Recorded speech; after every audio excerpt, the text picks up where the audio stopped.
Hello, my amazing Aquarians. Welcome into a general collective reading for you. I'm not taking those two cards. I hope all is well. Falling into my lap, the Justice card, absolutely beautiful. So there's justice to fall into your lap moving forward for what you've been through in a negative sense, potentially what you're going through currently in a negative sense. I feel like some of which you're very spiritually messed with and you don't realize this, some of which know about it, and that's part of the justice that you're meant to receive. Now, this could also be in regards to financial matters, maybe a career situation or two. And it could be as well tying into speaking upon a connection or two from the past and or currently. But I do feel like either way, I want to say on a side note, you need to know, Aquarius, being drawn to this reading, there's a hell of a lot, bad wording, there's a lot of love, attention, resources, and success ahead for you. And I know that sounds so general and easy to say, but speaking the truth, okay? You were drawn here by at least one spirit guide, and I want to say your intuition all the meanwhile.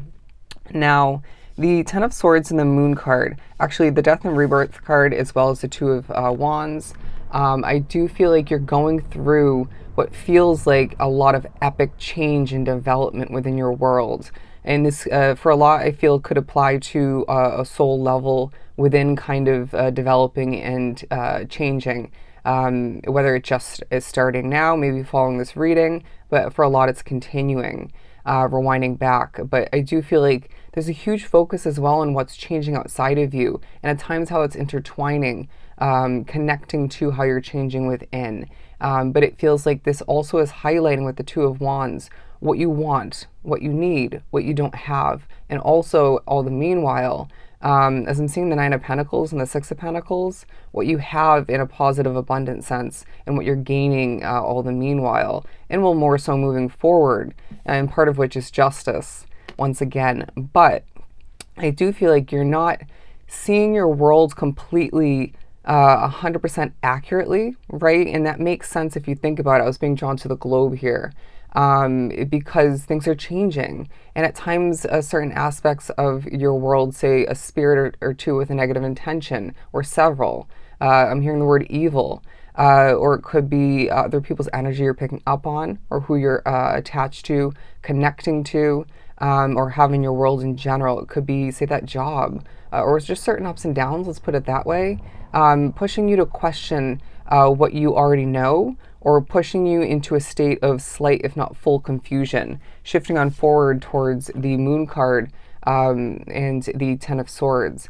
It feels like there's a huge focus on not only who and what's making you, I want to say, a little bit nervous at times, but what's making you confused, question things, not feel like you have all the answers within. And I want to tell you that you do. And anything you don't have per se answer clarity-wise, you will moving forward have the tools and the knowledge, and will gain more of which to acquire it, right? It's this kind of vibe of you needing to remember what I know is what I know, what I feel is what I feel, and what I need to figure out and acquire, I will do so along the way in a very flowing, adapting, gaining kind of way. I feel like that's beautifully put.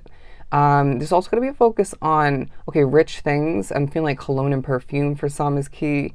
As well as eye contact. I know these are random messages, but they just come out. And you might feel the same about your life, but eye contact. I've said this in Aquarian reading, I want to say a couple years ago, and they're going to be random things you remember from years back, and this is key. Just trust your intuition in regards to whether it's meant to help you, or hinder you or hurt you. But I do feel like when you want to or feel comfortable or just naturally make eye contact with somebody, it's key. I want to say for more than one reason or one key reason. But either way, I feel like when you don't make eye contact with somebody, even if it's uncomfortable, that could be why, right? Their energy is off. The connection is off. We don't need you feeling discomfort because of something of the sort. But you're going to be thinking back to one, if not multiple, endings from the past that were not fully or all clear to you in that moment and even afterwards. And I do feel like, as I'm seeing the Ace of Swords, clarity is going to start to roll in. What you pay attention to is also key when you're pushed to look at people, places, a situation, objects, occurrences. I feel like you're very, very guided being drawn to this reading in these moments will, and I want to say 1% of which maybe to have you pick up on bad energy or to notice something uncomfortable, but the rest of the time, the majority of the time, it's for significance, a message or two to highlight something for you. They're also saying angel numbers and other synchronicities are going to be a big part of your world. May already be the case for you. Either way, I feel like there's one if not multiple connections, and this doesn't have to be love oriented, right? It could be, and love comes in different forms. You're expecting the worst. And it feels like for some, like myself, there's been a push or two to expect the worst and remember the worst with somebody in your life. I'm not going to name who it is for me personally, but apply it to your situation and know that this is coming to an end, okay? Because you need to expect the best with them in order to see that connection improve and thrive and continue in the way it's meant to. I'm not saying, say, that relationship is meant to proceed for a lifetime. It may, right? This could be a family member, it could be a friend, an acquaintance, a coworker maybe. All right, for some, a boss figure. But I do feel like for a lot it could be, you know, somebody you're dating or committed to more so. But I do feel as if as well there's a noticing of imperfections that is very at times on point and done too much for you being drawn to this reading, okay? It's this fine line, right? And there's other fine lines that are going to take a focus so that you don't overdo things, so you can maybe put your foot on the pedal on the brake otherwise. Or maybe if it's more so outside of you, somebody else or a situation. But going back, as I feel like I'm getting all over the place with the messages, there's a fine line between noticing imperfections and being able to then, even if it's not in that moment, maybe later on, trying to perfect it or fix it or improve, right? Maybe clean up, and then crossing over that line and obsessing over it, right?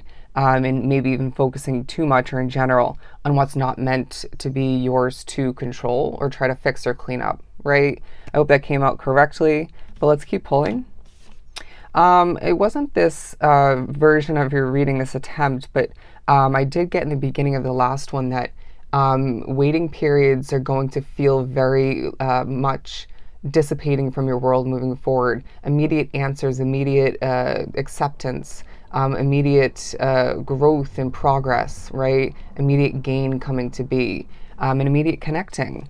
Beautiful. So just know that all your hard work is not going unnoticed, is going to pay off, and things are going to start to feel more on point, okay?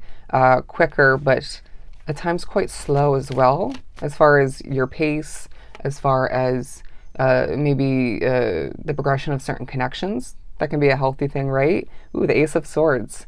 And I do feel like you're going to find your mind is very key. I mean, Aquarians are just naturally very strategic, very smart, very different, right? And that's where we stand out usually, as I do have Aquarius in my chart. But you're also going to find that that's changing, naturally going back to the Death and Rebirth card as you change and grow, connecting again to your world. What else do we have? Coming out, the Page of Swords, the King of Swords, as well as the Sun card and the Devil card. They're saying there's a huge focus on the toxicities and the happy aspects, the colorful aspects of your world, and being able to specifically and maybe remember in order to identify who and what these parts of your world actually are. And I want to say there's a transition, I hope I'm holding this up correctly, from going what feels like, at least partially, a devil state in your world, and this could be one chapter, it could be several, maybe your whole world, to completion. I want to say on different levels, different ways, and leaving you with a ton of happiness and color in your world.